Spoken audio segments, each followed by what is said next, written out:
Crypto విషయంలో ఓ పక్కన America అధ్యక్షుడు ట్రంప్ పాకిస్తాన్‌తో స్నేహ సంబంధాలకు కారణమే క్రిప్టో మైనింగ్‌కి అక్కడ హెడ్ క్వార్టర్‌గా పెట్టడం. భారత్ మాత్రం ఆ దిక్కుమాలిన ఆర్థిక వ్యవస్థ వైపుకి వెళ్ళడానికి సిద్ధంగా లేదు.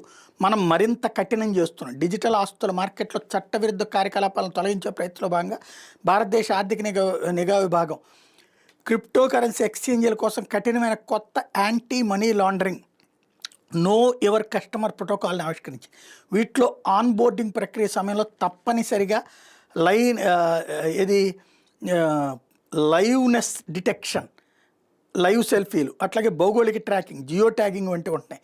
ఈ నెల 8న జారీ చేసిన మార్గదర్శకాల ప్రకారం క్రిప్టో ఎక్స్చేంజ్ను virtual digital asset video service ప్రొవైడర్లుగా వర్గీకరించారు.